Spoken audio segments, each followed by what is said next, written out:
Bonjour à tous.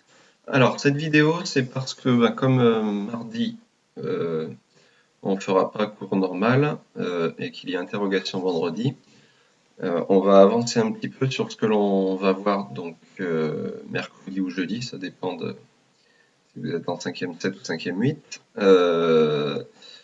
Donc, qui va s'appeler le produit en croix, qui va faire partie de l'interrogation de vendredi, mais donc on n'a pas abordé ou je l'ai à peine abordé avec les 5e 8.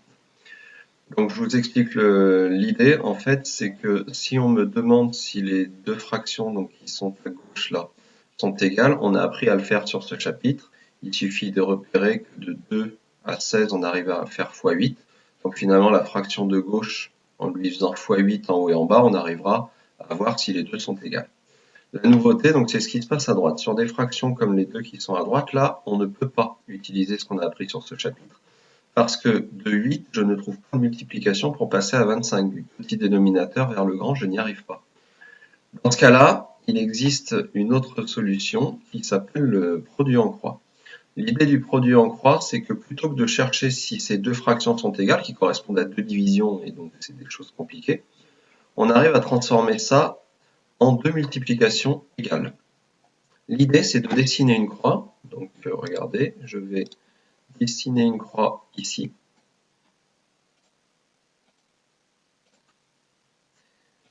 Et une fois la croix dessinée, c'est très simple, il suffit de regarder les nombres qui sont reliés et de les multiplier.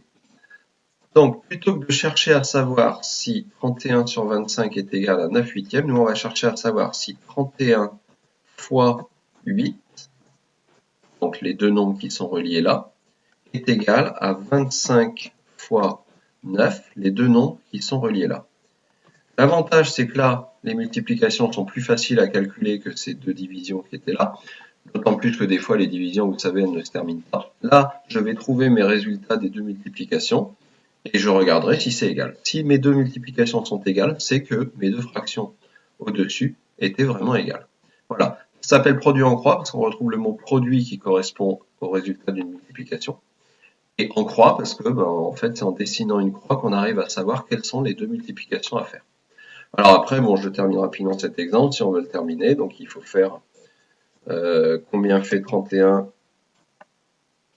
fois 8, donc j'ai 8 fois 1, 8, 8 fois 3, 24, il n'y a pas de retenue, donc 400, 248. Ensuite, en dessous, je vais calculer la deuxième multiplication, 25 fois 9. Alors, 9 fois 5, 45, je retiens 4.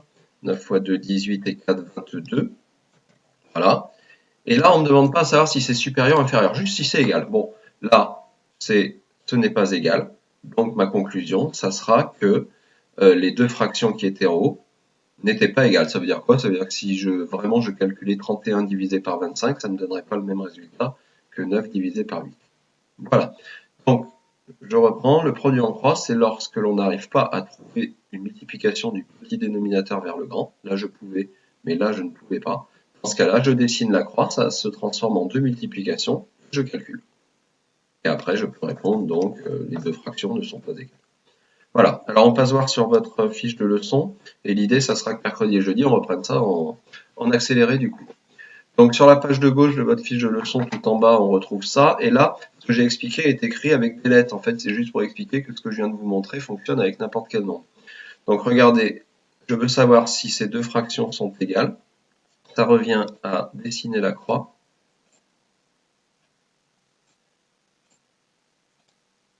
Et finalement, à juste chercher si A fois D, les deux qui sont reliés là, est égal à B fois C, les deux autres qui sont reliés.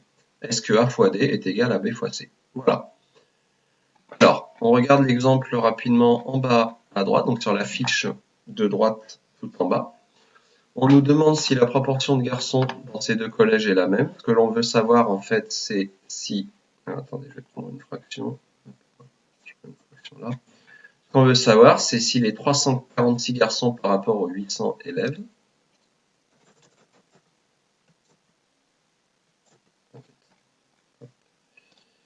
attendez, hop, il faut remettre le texte dessus. Voilà.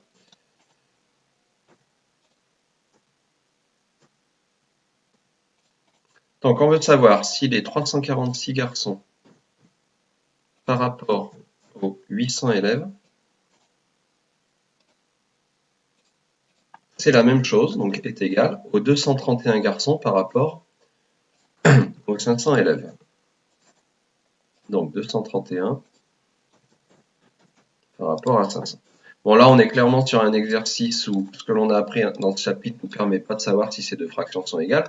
Si je prends le petit dénominateur 500, je n'arrive pas à trouver une multiplication qui amène à 800. Donc, solution un petit peu de sauvegarde,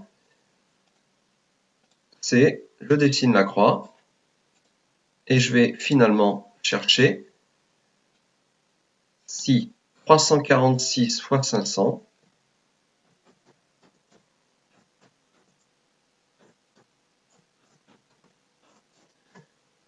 est égal à, et l'autre c'est 231 fois 800. On est d'accord? Je relie les nombres entre eux. 231 fois 800.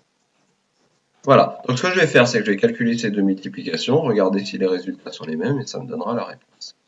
Alors là, finalement, on est sur des nombres compliqués, sauf que fois 500, je vais multiplier par 5 et je rajouterai les deux zéros à la fin. Alors, 5 fois 6, 30, donc ça me fait un 0, je retiens 3. 5 fois 4, ça fait 20, et le 3 de retenue, 23, je retiens 2. 5 fois 3, 18, et 2, 20. Voilà, alors ce résultat ne correspond pas vraiment à quelque chose pour nous dans cet exercice, on veut juste savoir s'il va être égal au résultat suivant.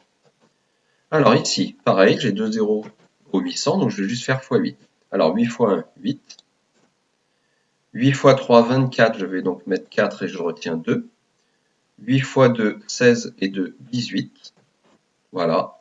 Ce que je vois, c'est que donc ces deux résultats ne sont pas les mêmes. J'avais fait une erreur là. 5 fois 3, c'est 15. J'avais 2 de retenue, c'est 17, pardon. Hop, voilà. Alors, les résultats ne sont pas les mêmes, donc il me reste à répondre. Donc, ces deux fractions ne sont pas égales. C'est-à-dire que le fait que les multiplications ne sont pas égales fait que les fractions ne sont pas égales. Et les proportions ainsi que les proportions de garçons. Voilà. Ça veut dire qu'il y a un collège où il y a une plus grande proportion de garçons que dans l'autre. On ne cherche pas à savoir lequel, dans quel collège il y a une plus grande proportion. Ce qu'on veut, c'est juste savoir si c'est égal. Et là, nos deux multiplications n'étaient pas égales. Voilà, donc le produit en croix est utilisé lorsque les deux fractions qu'on me donne ne me permettent pas du petit dénominateur de le transformer comme le grand. Comme là, 500, on n'arrivait pas à trouver pour passer à 800. Donc, on trace la croix, ça se transforme en deux multiplications qu'on calcule et on peut répondre.